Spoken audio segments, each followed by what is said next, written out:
सा कोण है।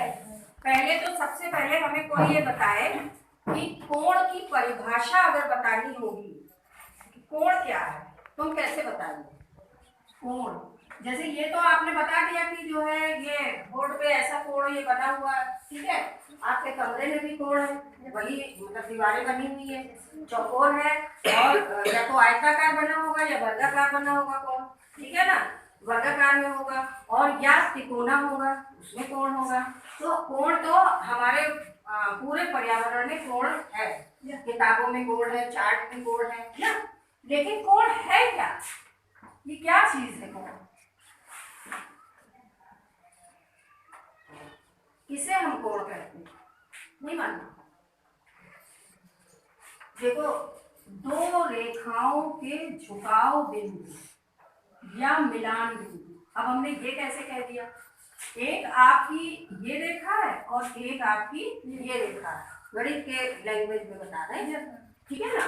तो अगर हम इसको कोई नाम देते हैं, मान लो ये जा रहा है, हमने यहाँ पे ए बी सी या जो भी हम रखते हैं, क्योंकि जो हमारी रेखा होती है उसका कोई एंड पॉइंट नहीं होता, वो बढ़ती जाती है, इधर भी बढ़ेगी उधर भी बढ़ेगी, ठीक है ना।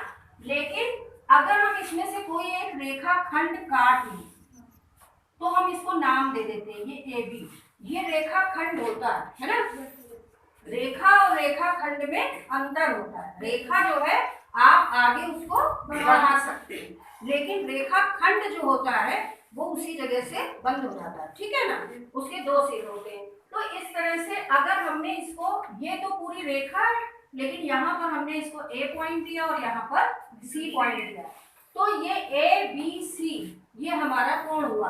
तो दो रेखाओं के झुकाव बिंदु को हम क्या कहते हैं, कोण। या हम ये कहें दो रेखाएं जिस बिंदु पर मिलती हैं, है ना, या दूसरे को जिस बिंदु पर काटती हैं। तीन तरह से आप कोण की परिभाषा बता सकते हैं, है ना।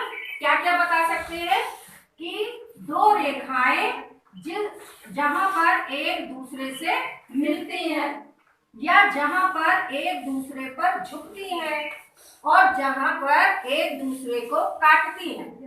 बिंदु आपका एक ही है, देखिए जैसे ये हमने लिखा बी, यहाँ पर भी तो बी ही बिंदु है, ये एक रेखा है और दूसरी रेखा ये है। ये यहाँ पर एक दूसरे पर झुक भी रही है, एक दूसरे से मिल भी रही है, एक दूसरे को काट भी रही है, ठीक है।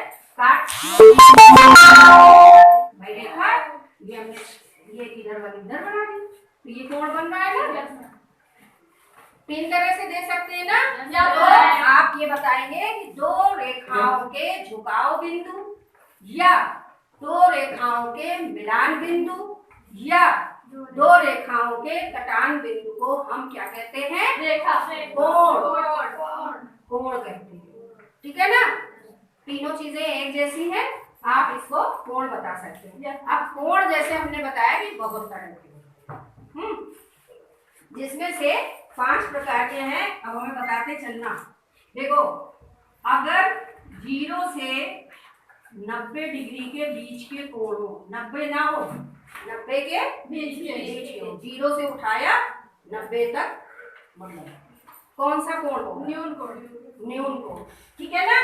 0 से 90 तक ये होगा क्या, न्यून कोण। और इसकी आकृति देखिएगा, जैसे समकोण बिल्कुल सीधा होता है तो ये थोड़ा सा झुका होगा, मतलब हमेशा ऐसी आकृति आएगी, नीचे वाली लाइन सीधी होगी, ऊपर वाली थोड़ी सी तिरछी, ठीक है ना। अब इसी तरह से अगर हमने ये बना दिया, मान लो ये कौन सा कोण है, समकोण, समकोण, क्योंकि ये केवल और केवल 90 डिग्री का होता है ना, समकोण। और उसके बाद अगर हमने इसको थोड़ा सा ऐसे मोड़ दिया, ये कौन सा कोण है, अधिक कोण है। ये 90 से, आपको 90 से कैलकुलेट करना है, 90 के बराबर समकोण, 90 से कम न्यून कोण। हिंदी में न्यून का मतलब होता है कम, है ना। तो 90 से कम न्यून कोण, 90 से अधिक अधिक कोण और 90 पर समकोण, ठीक है। तीन परिभाषा तो आप अच्छे से जान सकते हैं। ये लिखा है 90, ये ऐसे खींचा, अब 90 से कम इधर चला जाएगा और 90 से अधिक इधर चला जाएगा। ये आप याद रखिए, ठीक है ना। अब जब और ज्यादा होता जाएगा तो वो घूमता जाएगा। ये कोण कितने का है? 180 डिग्री। 180 डिग्री वाले को क्या कहते हैं? रिजिड कोण या सरल। ठीक है। अब ये थोड़ा और इधर झुक जाएगा, ये ऐसे चला जाए, ये कोण कौन सा होगा? बृहद कोण। ठीक है ना। 180 से अधिक लेकिन 360 से कम, है ना, तभी तो हो पाएगा ना। यहाँ पर कितना कोण आएगा? ये तो 0 से शुरू हुआ था, ये 90 था और ये 180 था। यहाँ पर कौन सा कोण आएगा?